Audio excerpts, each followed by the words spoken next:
Dear students, we are back with part 2 of chapter number 4, Thinkers, Beliefs and Buildings, Cultural Developments between 600 BCE to 600 CE.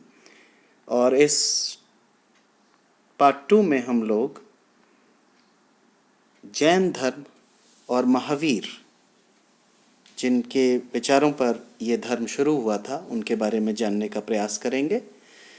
Jain धर्म में जो गुरु लोग हैं उन्हें तीर्थंकर कहा जाता है। तीर्थंकर का मतलब है ऐसे शिक्षक जो स्त्रियों और पुरुषों यानी लोगों को जो रिवर ऑफ एग्जिस्टेंस है, जीवन है, उसकी नैया को पार लगाते हैं। और महावीर तीर्थंकरों में 24वें तीर्थंकर थे। पहले तीर्थंकर ऋषभदेव थे। महावीर का जन्म कहाँ हुआ, पिताजी कौन थे, माताजी कौन थी, पत्नी का नाम क्या था, किस उम्र में उन्होंने घर छोड़ा और कितने साल पश्चात उन्हें ज्ञान की प्राप्ति हुई, ये सब आप अपने स्क्रीन पर देखकर स्वयं ही समझ जाएंगे। आइए अब हम महावीर के जो संदेश थे और जो जैन विचारधारा, जैन फिलॉसफी के जो बेसिस है, उसको जानने की कोशिश करते हैं। The main teachings were that entire world is animated. That means everything in this world has life.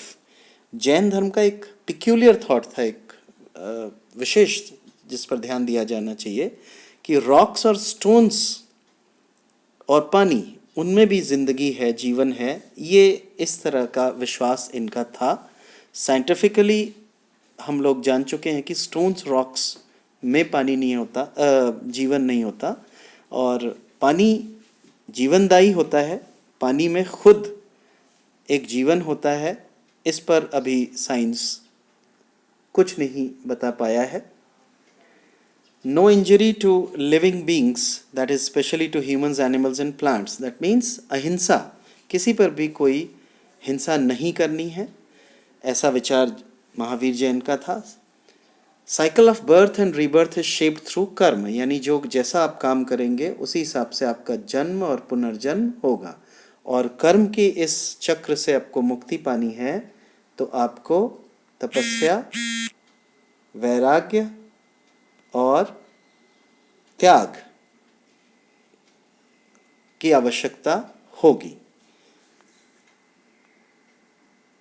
साथ ही जो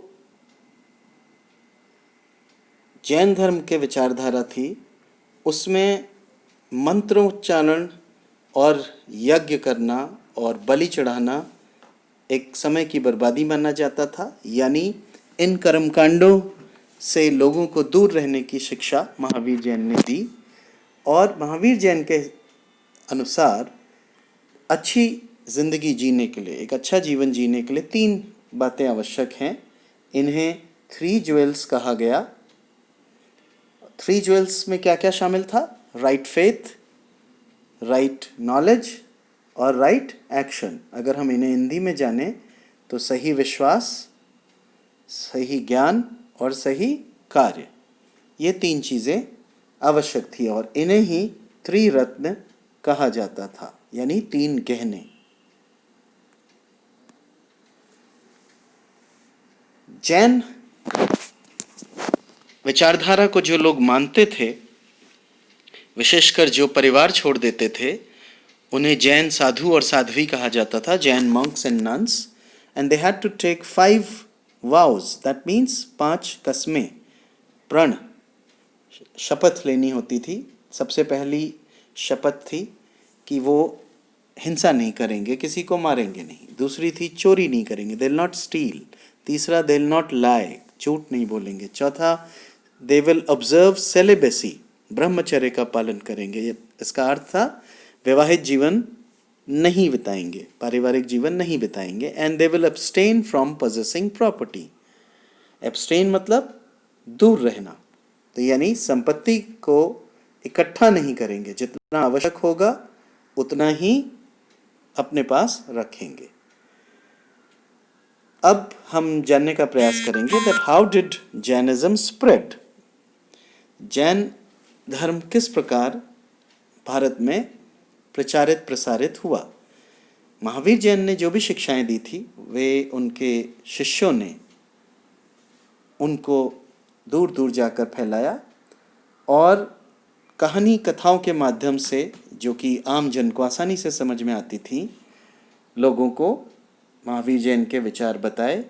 इसके अलावा जो जैन विद्वान थे उन्होंने प्राकृत, संस्कृत और तमिल इन भाषाओं में साहित्य की रचना करके भी पुस्तकालयों और मंदिरों, या बहुत सारे पुस्तकालय ऐसे जो मंदिरों के संग जुड़े हुए थे, वहाँ सुरक्षित रखवाया। इसीलिए आप पाएंगे कि बहुत सारे जो जैन स्कल्पचर्स यानी पत्थर की मूर्तियाँ, वो जैन परंपराओं से जुड़ी हुई पाई गई हैं। अर्थात महावीर जैन की जो विचारधाराएं थीं उसको कहीं ना कहीं मूर्तिकारों ने भी, स्कल्पचर्स ने भी मूर्तियों के रूप में दर्ज किया। तो साथियों, part 2 of 7 part video series यहाँ पर समाप्त होता है। इसके पश्चात अब हम 3rd पार्ट आपके सामने प्रस्तुत करेंगे। धन्यवाद।